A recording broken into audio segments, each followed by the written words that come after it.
Good morning, Mosey and Barbara.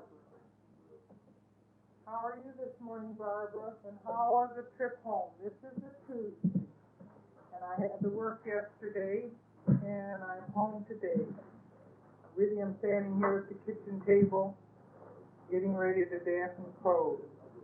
Donald is home. Darlene just left for work, and Dad just left for work. Daddy was happy to have us home. He wondered how you all were. And he said, gee, I wish they had got to make a trip home for a couple of hours. And I said, well, it was just too much driving. He wanted to know all about what we had talked about and how your trip was coming off to England. And he seemed to felt like he had missed out, just not being there with you. But he enjoyed the weekend. He said he had a good weekend. I think one of the reasons why he really didn't come is Chrysler had a schooling for the salesmen, and they chose 2 people to go to this school. It was on salesmanship, and Dad was one of them. And he seemed to have gotten a lot out of it. He was telling me this morning about a lot of the salesmanship that they had learned. It's funny, you need a little bit of a brushing up on everything you sell. It seems like, of course, the basic salesmanship is all the same, but closing the sale and handling people to sell cars is just a little bit different than any other thing.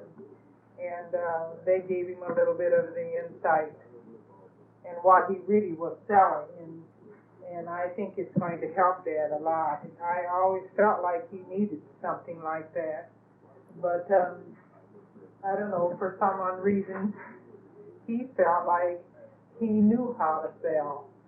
But, I guess you're just never too old to learn. He came up this morning kind of enthused. He had sold a couple of cars yesterday, and it really made him feel good, and I was real happy because he hadn't been doing what he should have. But I knew in time, I was hoping and praying in time, something would develop so he would. He loves his job. He loves what he's doing, and he loves to sell, and he loves people. And you know how your daddy loves to laugh, and he just has a good laughing time down there, and I'm happy for him because he's at the age where he should be, as long as it doesn't, present any stress on him. And I think this little schooling was great for him.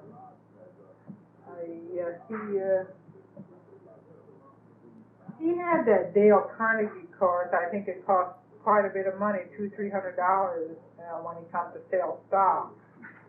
And I always felt like that helped him. I guess education, you just can't be stopped learning. Anyways, we sure enjoyed the weekend. I think it was the nicest week we had spent in a long time. It was really a relaxing weekend. You and Barbara look so good, so very good, and God bless you both. You look so happy, and you don't know how happy that makes a mother's heart to see her kids happy. You drove away, and I was glad to see you drive away together. God bless you. It was real great to hear your voice. I didn't hear it, but Darlene did when you called and said you were there. We had been waiting for it. I thought maybe you had tried to get through earlier, but our line had been busy. Jessie had been on it, and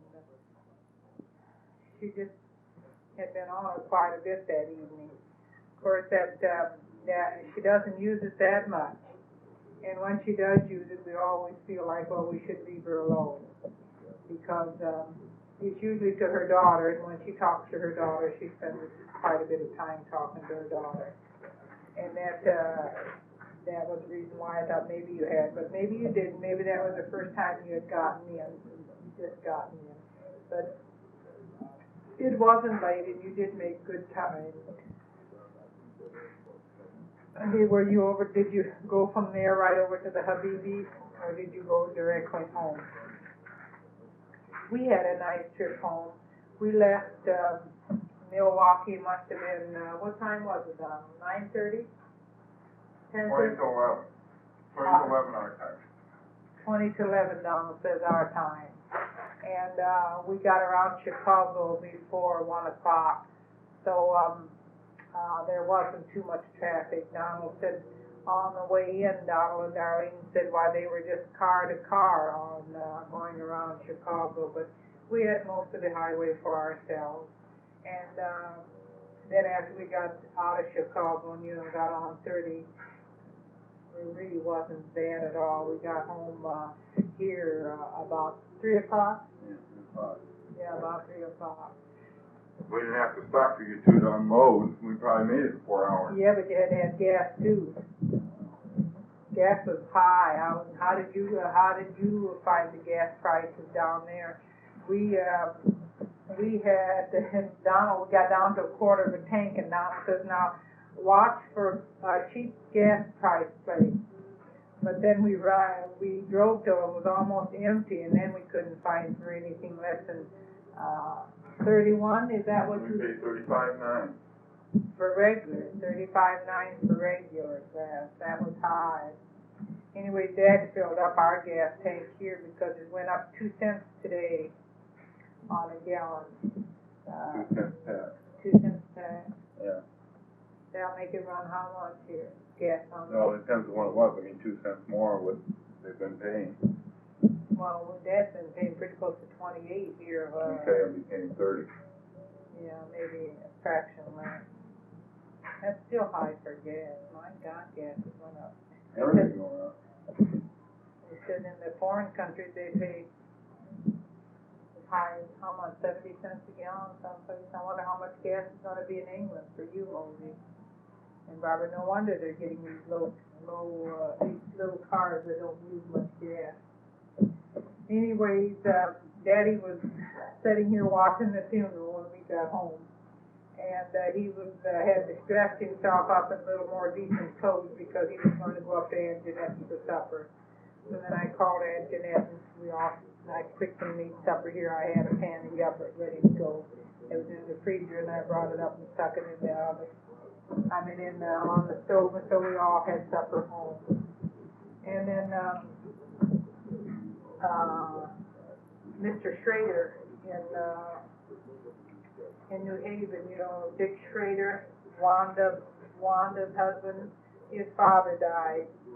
So then we got ready and went to the wake down there. And on the way back, Jeanette and Freddie stopped to see how everything was, and then see how you and Barbara were. And they would love to have you come home for the wedding. They said the wedding plans were going real good and wanted to know whether you were coming. And I said, well, that you were going to try. I didn't want to disappoint you right away. I said you wanted to come awfully bad, and that you would try and see whether you can come. She's getting things ready. She hasn't really made food yet or anything like that, but Mary's taking care of a lot of the little details. Dave is here, and he's working in the basement with Freddie. They picked out their carpeting for their basement. They're putting it inside. Indoor-outdoor carpeting. And they said they got their case settled with, for that land going through. Why don't you tell them about it, Don? Did you talk to Uncle Freddie about that land? How much he got? About that power line? Yeah.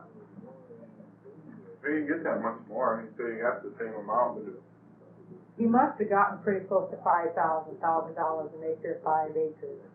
But then he said by the time he paid, Otto to the lawyer, there was 2 lawyers. Otto had hired another lawyer, but I think the other lawyer will just take part of Otto's fee.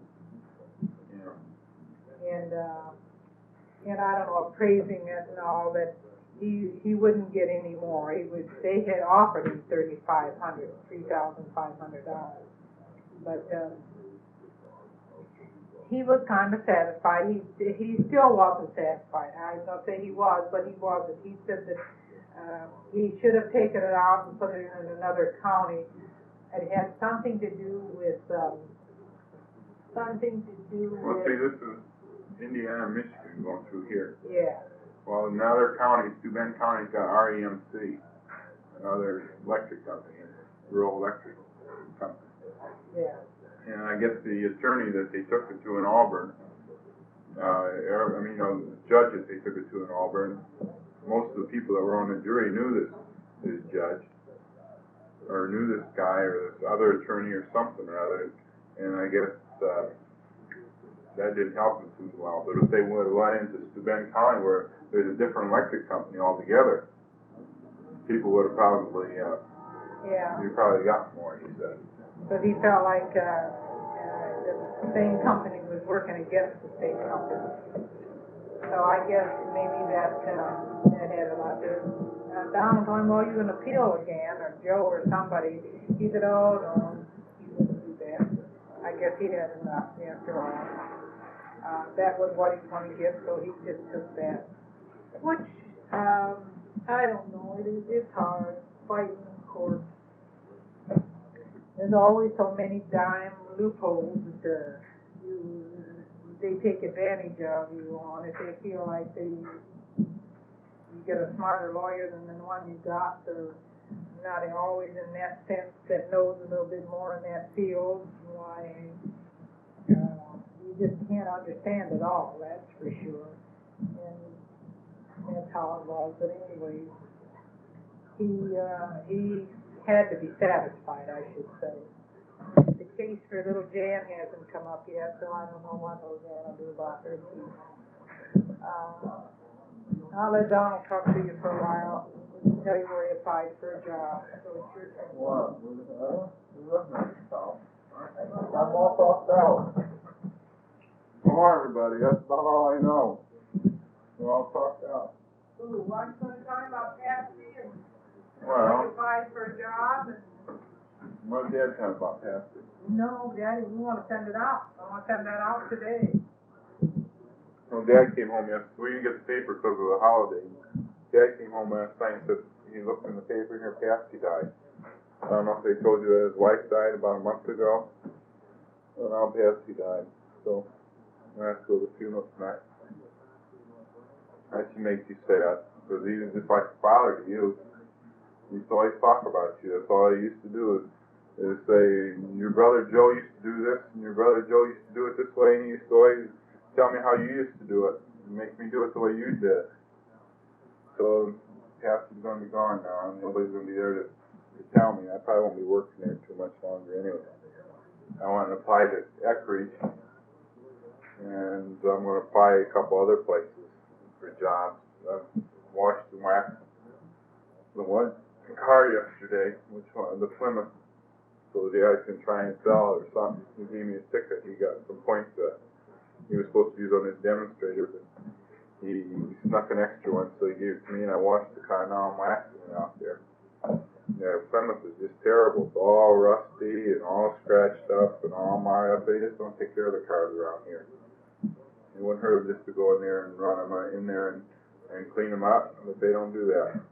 That Falcon's just filthy dirty, just like a pig pen inside. Oh, it isn't either. Yeah, it is. No, it isn't. Yeah, Falcon, mother drives that back and forth, and she'll take a Kleenex and wipe her nose, set it on the seat, next minute you know it's on the floor, and then it's in the back seat, and people come in there with wet feet. Kleenexes don't make them dirty. Kleenex, and then there's food all over the place. Oh, I never eaten the Falcon. What do you have? There's all kinds of junk in that Falcon. Nothing doing it. Isn't needed. They just don't take care of those cars. You're exaggerating. There's papers all over the place and everything. It's loaded. There's just Kleenex. Then I have sinus, Barbara, and that's the only thing. And then I wipe my nose and stick it on the seat. You stick it on the seat and you let it sit there, and then it goes blowing all over the place. No, not that bad. He's exaggerating. I want those guys to take take care of those cars. They don't take care of them at all. We made it home in 4 hours. We would have made it home almost exactly 4 hours if it wasn't for, we had to stop for gas at one time. We went 70, 75 miles an hour all the way. It had a freeway that goes right up to Alfreda's. It was really nice. We got on that and just went right around Milwaukee, and before we knew it, we were in Chicago. And then we came on down. There's just one stretch between here and Chicago, that stretch on 30 between Warsaw and Plymouth. It's really bad. We got behind a truck that really slowed us down. We couldn't go more than 40, 50 miles an hour when we got there. It's a 20-mile stretch, but if it wasn't for that, we'd make good time. As soon as they get that finished, we'll be all set.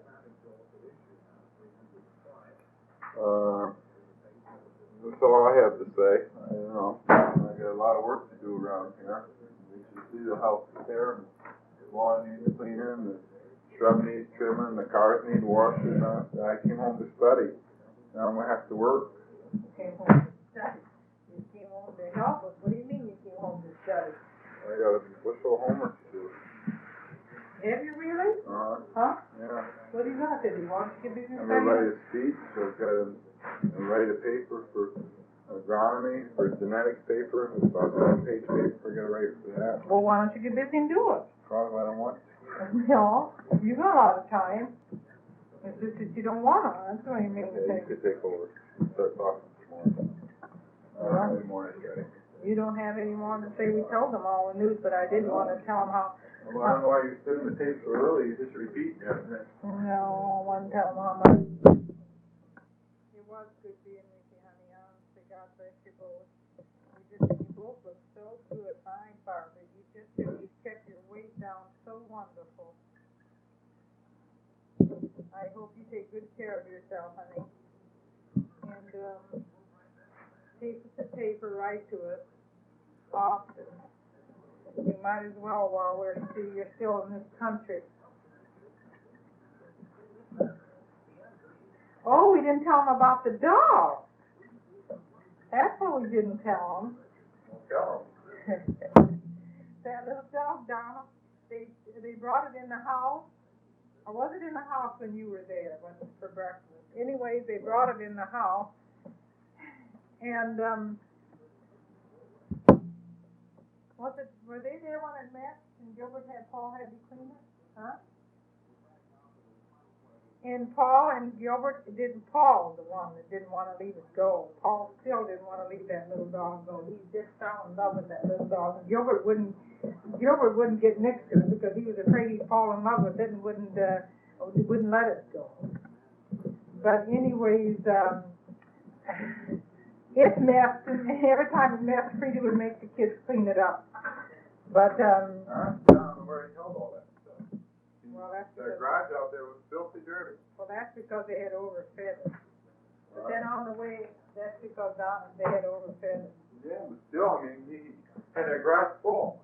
You see him, he's eating it too. I don't know where he got the water from. Well, we didn't feed it anything like you had told us to do. And then Donald gave it the 2 half of pills. I think one of them missed something.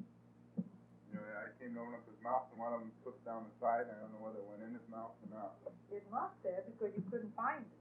Well, I couldn't find it. It was so small, that one yellow one. Half the yellow one. Well, he didn't go to sleep anyway, that dog didn't, so I must have missed it. Well, you did too, and then he slept all the way home after we got started. He put him in the box. When we got ready to go, he put him in the box. Well, he didn't like being in the box. He howled and howled until we got a little bit ways on the road. Oh, must have been a couple miles. Because he didn't want to be in the box. But then he gradually settled down and fell off to sleep till we got about 25 miles from Fort Wayne. And when we stopped for gas, why, he woke up then and howled a little bit, but then that was when the car was set. He was just like a baby, really. But then when the car started to move, why, he settled back down again. And then we got him home here, and it was so funny that Donald says, "Now don't tell Dad we got this for Jamie Otto." He says, "I'm going to go in and tell him, see what Mosey sent you," and Dad came to the door and he says, "Here, Dad, Mosey sent you something." And he says, "Now what did he send? Now what did he send me?" Anyways, Donald boy brings it in, sets it right down on the middle of the floor. And Dad looks kind of funny. You know how those looks come on your daddy's face. And real inquisitive. And he tried to peek through the holes. And then Don walked away. Anyway, he opened it up then, and then he saw there was that little dog. He says, "My God, another dog!" But then it was funny. We all waited to see whether he's going to say, well, whether he's going to like this dog better. And he'd keep this dog in place of Charlie Brown. But he said, "What am I going to do with it?" He said, "No, what am I going to do with it?" And I said, "Oh, I'll just put another dog house outside there and keep it." And then we all waited. But then he wouldn't say, "Well, I'll get rid of Charlie Brown and keep this dog." He's funny. He started telling me two things about Charlie Brown. He likes Charlie Brown. It's funny how they grow on the dogs do. Then after a while, after he got to storm him a little bit, why then we told him, "Well, it isn't for you, it's for Jamie and Otto's kid." So then I thought, well, I'll call Jamie and I'll tell them they can drive out again, because I thought it would be fun for them to drive out and bring the kids. I wanted them to bring all the kids and come out after so I could see the reaction of the kids. Well, Janie and Otto weren't at home, and Elizabeth answered. And I thought they knew that they were going to get the dog. See, so I told Elizabeth, I said, "Well, Elizabeth, honey, tell your mama the dog's here, and that she can pick up the dog. And Aunt Barbara and Uncle Joe sent him a dog. And you should have heard the roaring through that house. I'm telling you, Elizabeth drops the phone and runs and tells Joseph, and Joseph screams and runs upstairs, carries upstairs, and I could just hear him, you know. And I told her, and Elizabeth came back to the phone and said that Joseph ran up to tell Terry, and how does it look like, and it was so cute. So I told him, well, I'll call back later. Anyways, after I listened to all their excitement, I said, well, I'll call back and tell their mother. They should tell their mother and daddy that the dog was here. So then, half hour or an hour, maybe it was an hour.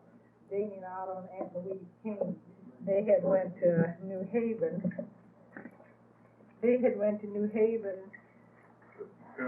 Yeah, to see Mr. Schrader, and I guess they had stopped by. They must have stopped by Jimmy to pick up some chicken, and the kids knew that they were going to stop by Jimmy to pick up chicken, so they called Jimmy. Well, when they called Jimmy, told Jimmy that the dog was here. Well, then when Janie and Otto stopped for the chicken, Jimmy told them. So then they came back and picked up the dog. And they didn't want to pick up the dog, and then their kids called back again, wanted to know whether it was a boy dog or a girl dog, and what color was it, and how big was it. And I'm telling you, they were so excited over that dog, it wasn't even funny. And then Darlene told Otto, he said, "Well, Otto, now remember, the dog is a baby." And she tried to explain to Otto, like you explained it to them, that the dog really is just a baby. And Don told her that the dog was cutting teeth and he needs something to bite on. And they gave him a little different understanding of the dog. So then Otto picked the little dog up and put it in his arms. I think it was a little bit under the tranquilizer yet, because it laid in Otto's arms just like a little baby, and Otto said, "Look, it loves me already." We all thought that was so cute. So I think Otto had begun to love animals, you know. And so they were real happy. They took the dog then, and everything that went with it. Of course, we didn't bring the playpen. Yeah, we did bring the playpen. Oh, did you bring the playpen? What did you bring? I forgot to bring that thing that goes between the door. That little wire mesh, or that little Oh, the little wire mesh. And we forgot to bring the shot, but Otto says, oh, don't worry about the shot. He said, I'm going to go get this, and I'll take it down to the vet and just have the vet give it. Evidently, he has some connection, lawyers and people to do things for him. A lot easier. He said, Hal, I'll take him down to the vet and give him the shot. How was that shot? Yeah. You don't like You don't it. like that kind of stuff. Anyways, they were real happy with that little dog. I was real happy to see him so happy with So then when Darlene called back, then we had forgot to call Frida and let her know that we got here. But then Frida called back and asked for her, Darlene called back and asked for herself, and I asked because I and Frida know that we got home. And she said, well, and then she gave us, she said, she asked for Julia Bojrab, and then when Frida said that she wasn't there, she said, is Cuff Bonahome there? And Frida just laughed and laughed and laughed because she knew that she was talking about the dog. The kids renamed the dog.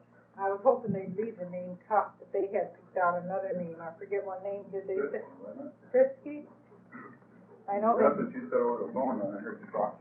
Oh, did I? I forgot. I know they said they had names. They had picked out several names, and they couldn't decide on what name they did want to give it. The dog said they told him Frisky the cutest name because he was Frisky. So that's the excitement of the little dog. He called enough. Even Joe thought that little dog could cause us some fun. Anyways, you knew Marianne and Jerry went out and got their little dog a turtle, their kids a turtle, and I think you knew that in your walk. I talked to your mother after you left for a little bit, and she sounded happy. It was nice that Ricky and his wife were there, gave her something else to think about. And she's supposed to come in, I want Wednesday or Thursday. She said, I said, well, Wednesday. She said, no, maybe Thursday. So maybe it'll be today. I mean, it's Thursday that she'll come in. Anyways, Richie and Tommy are supposed to come. And Uncle Richie bought the other half of my ticket. So he's supposed to come in for the weekend. I don't know whether he'll come he'll probably come Sunday. He'll probably come Sunday and be back Monday with Tommy. So we're going to have a nice busy weekend. Where will you have Easter dinner? I hope you have a happy one. I'm sure you will. God bless you many times over now that you're home and together. And be sure and wish the Habibis a happy Easter for us. We really should send them an Easter card. Maybe that's what I'll suggest to Darlene. Maybe she can send them an Easter card and she can thank Ray. Make it a lot easier for her to send them a card. It's always hard to find it. I hope I am. Anyway, she had to go to Muncie today. She'll probably see Father Joe, and I told her to invite Father Joe for Easter dinner. She had mentioned this to him before, and he said he thought he would come, but he didn't want to go all the way back to Chicago. He said that he had some writing to do, and he thought maybe he would come a day ahead of time and do some writing here. He enjoys coming over here, relaxing. He says he can always think better. So maybe he'll come in for the weekend. That'll be good because Tommy and Richie are here, and if Tommy and Richie come, they can get in a good discussion. And Father Joe's good at that. I sure enjoyed seeing those other two priests, Barbara. They're just as dear as Father Joe, especially that Father Gene. I just love him. He's the cutest guy. And I hope to see Father Bob. If I get to see Father Bob, maybe if I sit down and talk to Father Bob, I'll get to know him a little bit better. But you know, you have to know their personalities a little bit in order to really fall in love with them. But they are great. I can see how you have fell in love with them, and they have played a big part in your life. It's good. It's all good. What else can we tell? What else have we forgotten? Do you still want that tape of your wedding? That one, you know, the actual ceremony? I've got it down at school. I ran across it today. I thought I erased it. But if you want to, let me know, because I've got it down at school. And it's one where Father Joe gave the service, and Father Gene and Father Bob. Father Bob, Father Joe. And I'll give it. Gave a sermon and gave a talk. I've got that down. So you can't hear it too well. The ones over the microphone are real bad, you know. But the ones like Father Joe up at the altar where he was talking, you can understand it real well. Or it wasn't on the microphone. It's very shame that we couldn't plug into the microphone or something like that and get it directly off. Because there's so much echoing going back and forth through the church. It's a big church, and that's what happens. But you could make it out. I mean, you could understand it. You know, you should know what he was saying anyway. You can just sort of pick out it. I'm gonna go back to the car. You gonna go out and work the car? Did the garbage men come yet? They didn't come yet. Well, gee, what else can I tell you? I hope I didn't forget anything I wanted to tell you. I'm not going to tape on the other side of this because I don't want to send this off so you'll get it right away, because if we sit and wait for the other side, then you won't get it. It's time to get through talking, you know, trying to find out something more to say. I think we've told you all the news. Aunt Marie's fine. She had called that one time to talk to you, and you weren't there. I should have had you call back, but I told her it wasn't always easy to get to a phone, and you hated to put the bill on, you know, somebody else's telephone, so you would have called her. What else can I tell you? I think that's just about all the news that's important around here.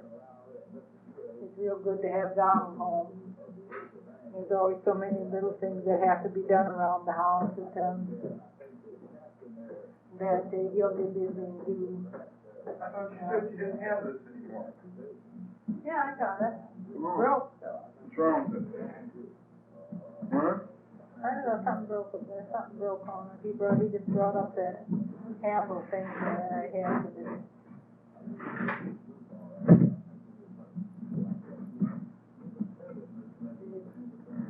What? See what? Yeah, it's broke. It won't stay. What do you won't stay? Same juice then. Let me see what's in there. Part of it was broken. Here, you ought to use that. It's the ironing board hole, or the ironing holder. Yeah. There's nothing wrong with that. Yeah, it was. There was something wrong with it. Maybe this didn't want to stay out. No.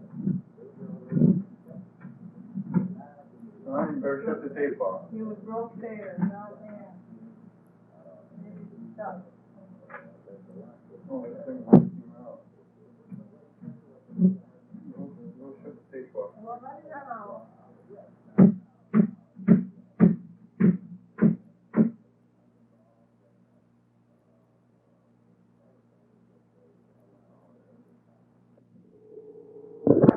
Barbara, this is Thursday again. Honestly, I started this tape to you, but after I got back and here it still sits. It seems like I just never get to it. Mostly we got the shampoo yesterday. We expected it Monday, didn't come Tuesday, it did come Wednesday.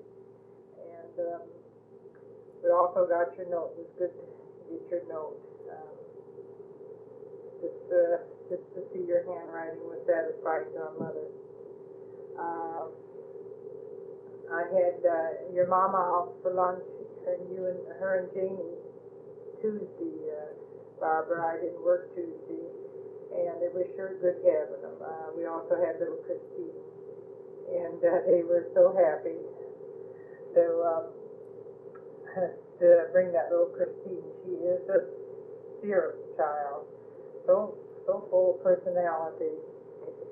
And your mom and Janie came. They had to wait till they sent Mary Lou to school, which was about 12 o'clock, and they came shortly after.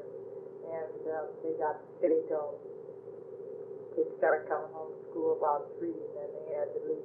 I wanted to keep your mother because I said we had to go in for a club meeting, but she wanted to go home and fix her hair and change her dress, and I don't know, she had excuses. You know your mama, she always has excuses when she wants to. Anyways, we went to club then that night, and we did enjoy having her there. She seems to be feeling better, a little more relaxed, and that is good. We have a big day this Saturday. There's I don't know if you know her, Mose, you're not that Norma. Andrea, she worked at, she's a Syrian girl. She did work at Wolf and Death Star. She's a real pretty girl. Her folks came from Cuba. She isn't getting married, but her sister's getting married this Saturday, and we're invited to that. And then we have a shower for Mary at 3 o'clock at Ayers, and then in the evening they're having a shower for Louie's girl. A linen shower at Sarah's house. So really we have 11, 3, and an 8 o'clock. That's a full day for us. We never get that much in one day, but it'll be fun, and I intend to attend it all. Whether Darlene will or not. She just left for work, her and Dad.